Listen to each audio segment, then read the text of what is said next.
Okay, now let's talk about pancreatitis and pancreatic cancer. This is a diagram of the liver, gallbladder, common duct, stomach, cystic ducts, pancreatic duct, pancreas, and this is the esophagus and the liver.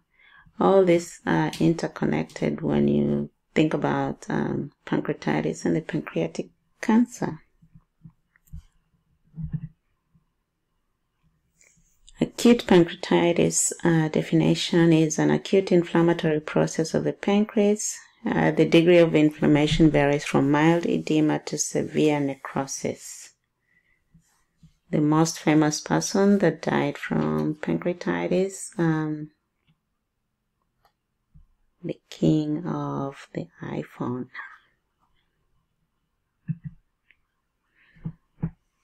This is most common in middle-aged men. The severity of the disease varies according to the extent of pancreatic destruction, and it can be life-threatening. So, alcoholism accounts for 25% of acute pancreatitis cases. Trauma, infection, drugs, most specifically corticosteroids, thiazide diuretics, oral contraceptives, sulfonamides, and NSAIDs. It could also be postoperative GI surgery, and other causes are unknown.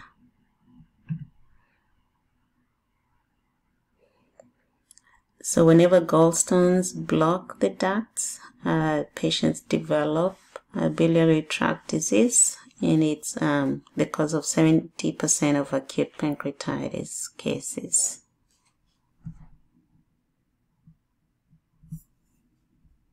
Just like as shown in the pictures, like right there.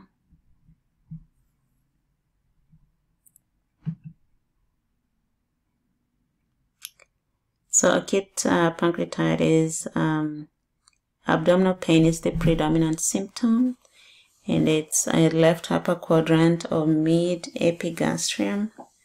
Commonly radiates to the back, and it's aggravated by eating.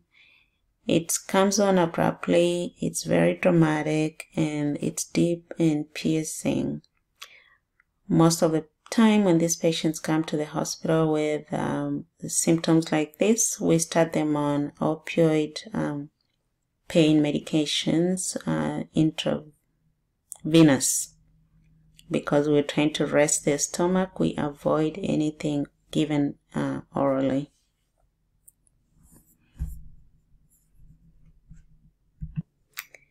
The pain is aggravated by lying supine, and it's relieved by sitting and leaning forward or by leaning in the fetal position.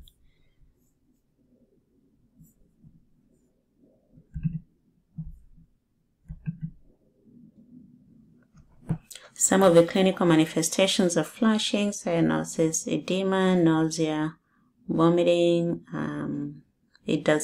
Vomiting doesn't alleviate the pain, and then they run a low-grade fever. There's also marked leukocytosis, hypotension, tachycardia. Then the jaundice, and the urine is brown, foamy, and there's fat in the stool. This occurs if the bile flow has impeded from edema or obstruction. And then they also have pleural effusion, usually left-sided response to inflammation. The systemic signs are hyperglycemia, hypocalcemia, digestion of mesenteric fat by pancreatic enzymes, and release of free fatty acids which form calcium salts. Elevated WBC, elevated AST and LDH, then elevated BUN. There's also elevated amylase. Normal is 40 to 140. And then there's also increased urine amylase. The normal is 24 to 400, and elevated lipase. So review this slide, and if you get a question about how you diagnosed pancreatitis, you should know what the normal levels are, and if it's outside the value, what you need to know.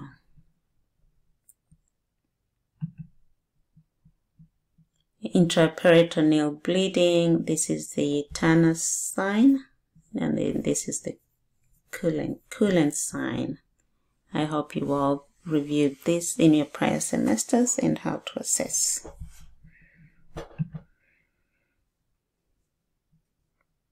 Some of the complications is fluid loss up to 6 liters from third spacing.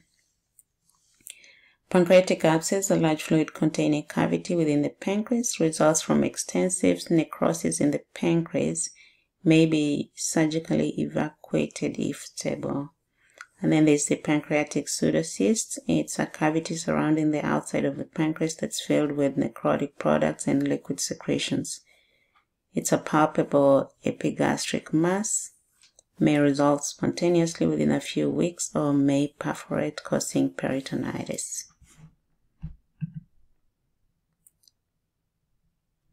Here is an example of a pancreatic pseudocyst.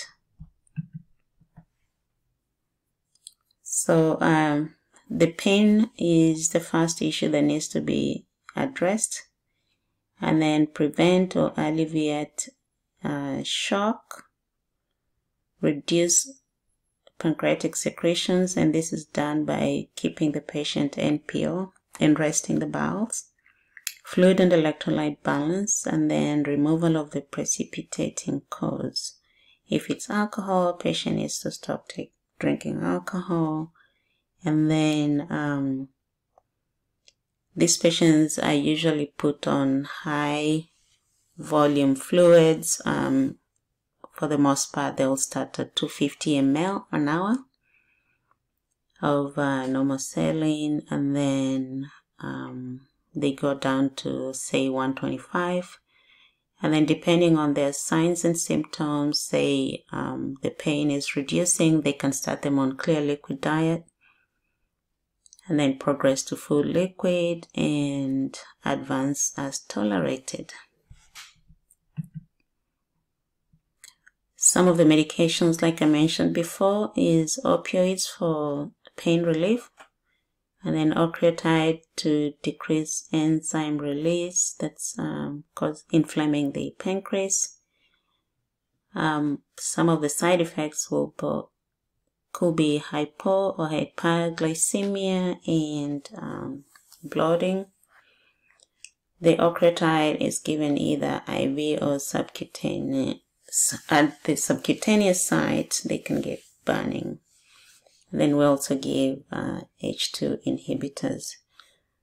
So for patients that are admitted, unless they don't have IV access, the octreotide is normally given intravenously. You only give sub-Q if for some reason the patient doesn't have IV access. So pain management, they may need high doses of opioids due to tolerance, and this is a common occurrence in the hospital. Also position changes, because laying flat will increase the pain. So like we mentioned before, sitting up and leaning forward could alleviate the pain. So we do IV hydration and then albumin if we need it. We have to monitor the electrolytes, administer antiemetics, and then assess for signs of hemorrhage and sepsis. Collaborative care, one of the nursing care plan could be alter nutrition because they are NPO, and then they also may have an NG tube to low wall suction to decrease production of pancreatic enzymes. In extreme cases, the patient may need TPN, and we'll need to assess magnesium, phosphate, and glucose. For pancreatitis cases, I have not seen patients put on TPN because these patients recover from the symptoms in a fair, quick amount of time, and so we're able to put them back on oral nutrition, so to speak. But I believe in extreme cases where they really want to keep those enzymes from producing, to keep the pancreas from producing too many enzymes, maybe then they can put them on TPN. After the enzyme and pain decrease, low fat, high carb, high protein diet, and they need more frequent feedings. Assess for pain with eating, and if occurs, hold the meals and notify the doctor. Supplement fat-soluble vitamins, and then no alcohol or caffeine, because this will really aggravate the pancreas.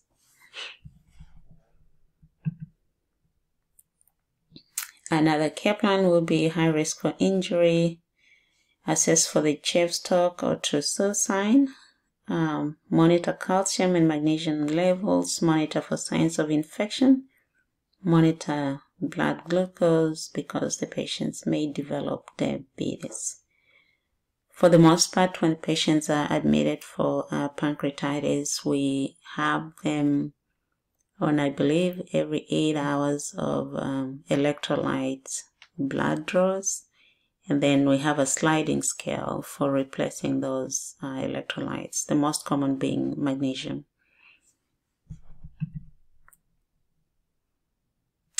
Surgical therapy, if there's presence of gallstones and they need to be removed. If uncertain of the reason for the pancreatitis, they might do explorative surgery. So basically they're going in to figure out what's going on. And if they're unresponsive to conservative therapy, or if there's a presence of an abscess, a pseudocyst, or peritonitis. Patients that develop peritonitis can easily develop sepsis, and so we want to completely avoid that, because that will then prolong their hospitalization and put them at risk for many other issues. So some of the education is educate patient on the predisposing factors, counsel abstinence from smoking, alcohol, and caffeine, restrict fat intake and increase carbs, treatment of cholelithiasis, that's the presence of the stones, and then for them to monitor any signs of complications. So as for chronic pancreatitis, it's the progressive destruction of the pancreas with fibrotic replacement of pancreatic tissue. This is almost like the liver the chronic cirrhosis. And then strictures and calcifications occur. So here's an example: calcification in the pancreas, and then there's a pseudocyst. This is a CT scan.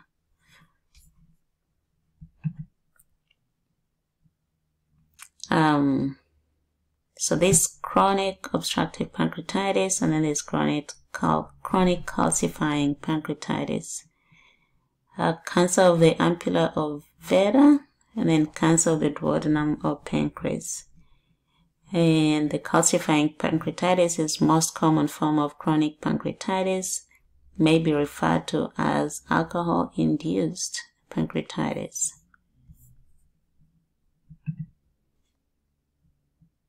Clinical manifestations: abdominal pain, same area as in acute pancreatitis, and it's a heavy, gnawing feeling, burning and cramp-like.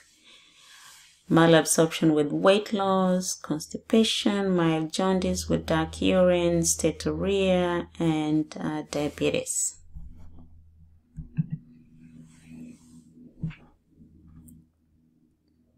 So nursing management, dietary control, control of diabetes, patient and family teaching, and pancreatic enzyme replacement must be given with each meal.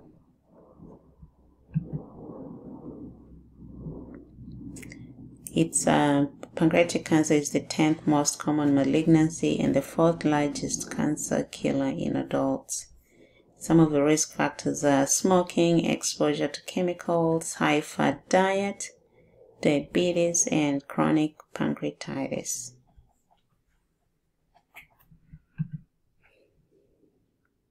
So diagnosis is made by CT, most commonly helico-CT, and then endoscoping. Ultrasound is good for staging the disease. The prognosis of pancreatic cancer: tumor in tail or body of pancreas, symptoms usually too late to treat, and patients die within 5 to 12 months. Tumor in head causes biliary symptoms, so diagnosed earlier, may be treated with a Whipple procedure. Collaborative management include chemotherapy if there's no surgical option, but sometimes it's given in combination with surgery. Radiation may be used for pain relief or to shrink obstruction. And then surgical intervention is surgical resection is associated with a 5-year survival rate of between 20 to 30%. And then the Whipple procedure only if resectable and no metastasis.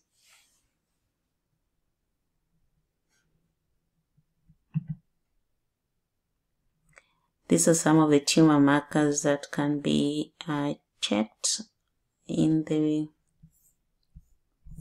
with the primary doctor, especially if there is family history.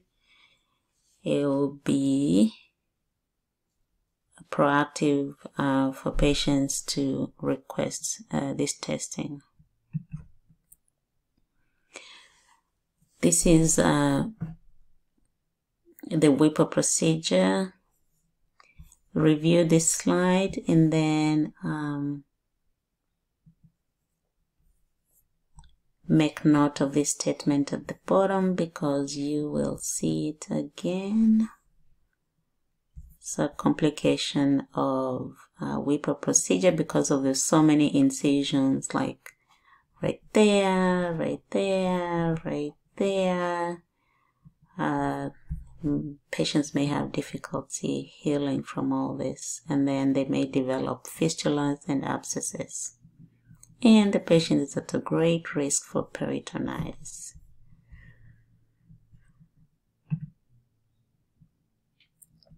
Oh, there you go. Post-Whipple complications is wound healing, formation of fistulas and abscesses, and electrolyte imbalances from intestinal drainage, and then of course there's the pain, and then altered nutrition. So patients that have had a Whipple procedure, they most definitely have to have TPN as a form of nutrition while they let the healing progress. That is the end of this lecture, but let's see.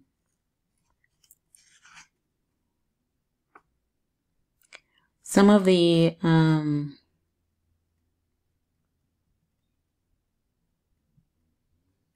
so patients with pancreatitis will have a low blood pressure, a low grade temp, increased heart rate, and so they will need fluids, IV fluids. I think we just mentioned that. And then make sure you review all the resources that are posted under this module.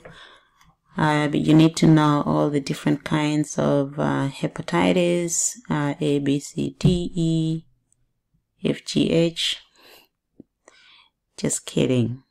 But you need to know the causes, the risk factors for all the different kinds of hepatitis that are listed, and I believe you have some information posted already under the module. And then what will be the priority nursing diagnosis for patient that's undergoing a WIPO procedure. Like I mentioned before, wound healing is a big thing, so be sure to review that. And then if anybody has any questions, please feel free to text me. I believe my number is posted on the site.